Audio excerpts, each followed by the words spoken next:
Assalamualaikum warahmatullahi wabarakatuh.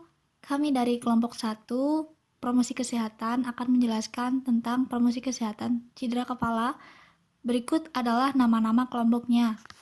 Pertama ada pengertian. Cedera kepala adalah suatu gangguan traumatik dari fungsi otak yang disertai atau tanpa disertai dengan pendarahan intersil dalam substansi otak tanpa diikuti terputusnya kontinuitas otak. Cedera kepala atau trauma kapitis adalah cedera mekanik yang secara langsung dan secara tidak langsung mengenai kepala dan mengakibatkan luka di kulit kepala, fraktur tulang tengkorak, robekan selaput otak, dan kerusakan jaringan otak sendiri, disertai dengan akibat gangguan neurologis. Berikutnya ada klasifikasi cedera kepala. Cedera primer terjadi pada waktu benturan mungkin karena memar pada permukaan otak, lesetasi substansi alba, cedera robekan, atau hemoragi. Yang berikutnya ada cedera sekunder. Cedera sekunder ini dapat terjadi sebagai kemampuan autoregulasi cerebral dikurangi atau tidak ada pada area cedera. Konsekuensinya meliputi hiperemia, peningkatan volume darah. Trauma kepala diklarifikasi berdasarkan nilai dari Glasgow Coma Scale atau disebut juga GCS, yaitu ringan. GCS ringan biasanya 13-15 dapat terjadi kehilangan kesadaran atau amnesia tetapi kurang dari 30 menit. Kalau sedang, GCS-nya itu 9-12. Kehilangan kesadaran atau amnesia itu lebih dari 30 menit tetapi kurang dari 24 jam. Jika berat, GCS-nya 3-8, kehilangan kesadaran dan terjadinya amnesia itu lebih dari 24 jam. Berikutnya ada etiologi. Penyebab dari cedera kepala dapat dibedakan berdasarkan jenis kekerasan, yaitu jenis kekerasan benda tumpul dan jenis kekerasan benda tajam.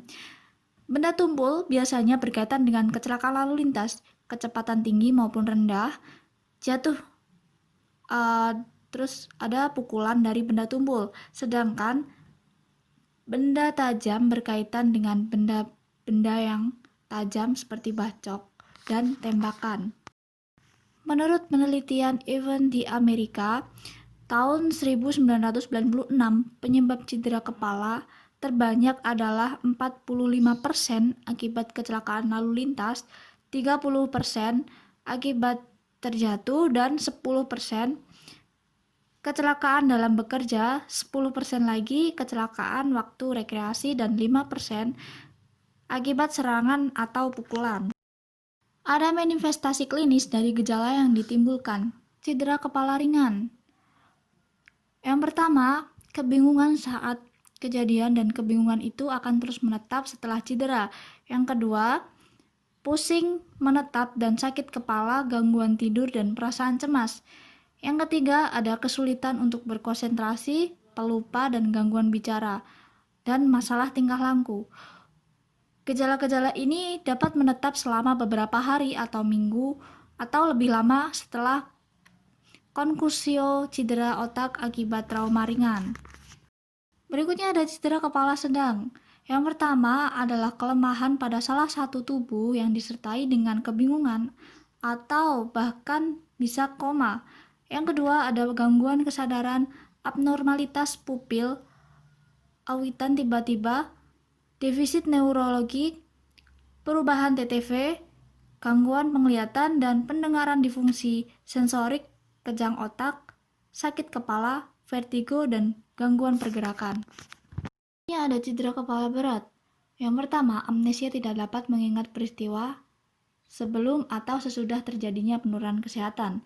Yang kedua, pupil tidak aktual, pemeriksaan motorik tidak aktual, adanya cedera terbuka, fraktur tengkorak, dan penurunan neurologi. Yang ketiga, nyeri menetap atau setempat biasanya menunjukkan fraktur. Dan yang keempat, fraktur pada kubah kranial menyebabkan pembengkakan pada area tersebut. Berikutnya ada pemeriksaan penunjang. Jadi pemeriksaan penunjang atau skull X-ray. Yang kedua ada angiografi cerebral, dan yang ketiga ada CT scan. Yang keempat ada pemeriksaan darah dan urin. Yang kelima ada pemeriksaan MRI, dan yang keenam pemeriksaan fungsi pernafasan. Yang ketujuh adalah analisa gas darah. Ada penata laksanaan, yang pertama penanganan medis dan yang kedua penanganan non medis.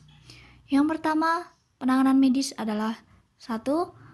Stabilisasi kardiopulmoner, yang kedua tindakan inkubasi, yang ketiga pemeriksaan umum, yang keempat pemeriksaan neurologis, yang kelima pemberian obat, yang keenam pemeriksaan diagnostik.